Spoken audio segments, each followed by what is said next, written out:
सबसे बड़ा जो मैं क्रेडिट देना चाहूँगा ना अड्डा 247 की टीम से मैं आशीष सर को देना चाहूँगा। कह सकता हूँ पूरे कॉन्फिडेंस से 7-8 क्वेश्चन थे, एक आदमी नहीं, 7-8 क्वेश्चन बिल्कुल डिट्टो जो कि तुम बिल्कुल उठकर IBPS क्लर्क के एग्ज़ाम में थे जो लास्ट ईयर मैंने दिया था। हमारे साथ निमेश कुमार कृष्णा जी हैं और ये एक्स नेवी ऑफिसर हैं। सर जय Hind sir. Finally sir select हो चुके हैं। सर कैसी रही आपकी जर्नी? अड्डा 24/7 ने कैसे कंट्रीब्यूट किया है? करंट अफेयर्स का कैसा रोल रहा था? मैं इसका सबसे पहले तो किस बैंक में सेलेक्ट हुए आप? मेरा selection RRB clerk and Indian bank में हुआ है। और मेरी जो जर्नी रही है उसमें सबसे बड़ा जो मैं क्रेडिट देना चाहूँगा ना अड्डा 247 की टीम से मैं आशीष सर को देना चाहूँगा, क्योंकि हमारे पास 4 सब्जेक्ट होते हैं मेंस में। और बैंकिंग में आप सभी को पता है कि 2 फेज़ रहते हैं।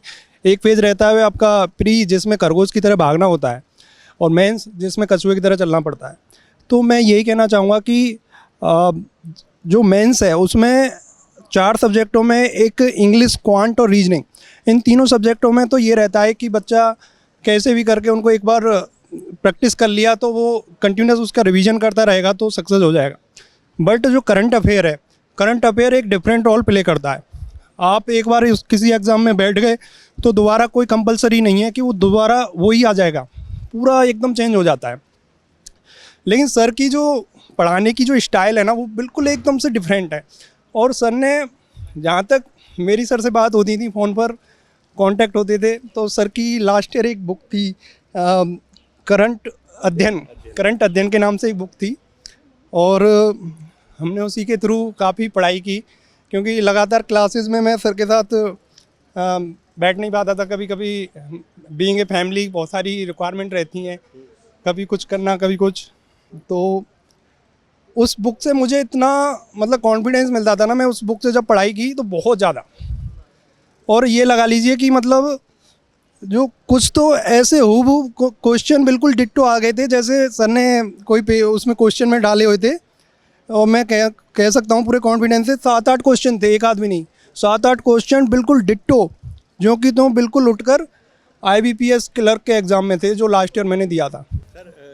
वो बैच के दौरान हम लोगों के जो मतलब मजे वाली चीज़ें रहती थी वो बच्चों को मतलब कितने बहुत सारे बार बच्चे कहते थे सर बिल्कुल मोनोटोनस होकर पढ़ाइए, बस मतलब मोनोटोनस होकर भी नहीं बोलूँगा तो ये बोलूँगा कि लाइक होता नहीं है कि सर बस पढ़ाइए पढ़ाइए पढ़ाइए, बट जब तक एंटरटेनमेंट नहीं डालेंगे तो वो कंटेंट में मज़ा नहीं आएगा। बिल्कुल बिल्कुल, क्योंकि एंटरटेनमेंट बहुत ज़्यादा रोल प्ले करता है। एक करंट अफेयर एक ऐसा सब्जेक्ट है ना कि आप इसको बिना एंटरटेनमेंट के पढ़ ही नहीं सकते हो।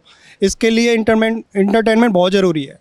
और सर की तो बिल्कुल, सर की चीज़ें क्या लगती थी आपको? सर की जो बातें कुछ बीच बीच में मजाक करना वो काफ़ी बहुत अच्छा, मतलब उससे एकदम कॉन्फिडेंस एकदम अप हो जाता था। और बीच बीच में सर बोलते रहते थे कि यार ऐसा नहीं ऐसा करो, ये करो, और मैं उस तरह से करता था तो मुझे बहुत अच्छा लगता था। मतलब जो एक मोस्ट इम्पोर्टेंट पार्ट है वो ये है कि करंट अफेयर को आप कितना रिवीजन कर सकते हो। पढ़ तो सभी बच्चे रहें, लेकिन revision play the most important role in mains exam of every bank.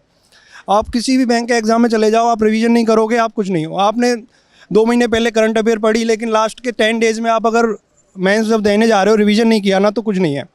Even इस बार मैंने जो SBI दिया है, और सर की अभी मुझे एग्ज़ाम के मतलब करंट अफेयर को पढ़कर इतनी अच्छी प्रैक्टिस हो गई है कि मैं अब जब एग्ज़ाम देने जाता हूँ ना तो मैं नॉर्मली 20 भी अटैम्प्ट कर लूँ ना, मुझे मेरे उसमें से 14-15 आराम से सही हो जाते हैं। मतलब इतना अच्छी मतलब रिदम सी बन गई है कि मतलब कुछ क्वेश्चन अगर नहीं भी आते ना तो सर ने ऐसा बना दिया ना कि वो 100% सही कहीं ना कहीं से, मतलब ब्लैक कहीं से फ्लैशिंग माइंड से, हाँ, वो कहीं ना कहीं टकरा जाती है। जैसे एलिफेंट कॉरिडोर वाला क्वेश्चन आया था अभी SBI क्लर्क में, और वो क्वेश्चन हार्डली बहुत कम लोगों ने अटेम्प्ट किया होगा, लेकिन मैंने किया अटेम्प्ट। तो वो एक सबकॉन्शियस माइंड में कभी सर ने पढ़ाया था कि ये ऐसे नहीं उस स्टेट में है, तो वो मतलब हो गया। सर बहुत बढ़िया सर, कांग्रेचुलेशन सर, ऐसी तरक्की करिए आप और आगे बढ़िए। Okay, thank you.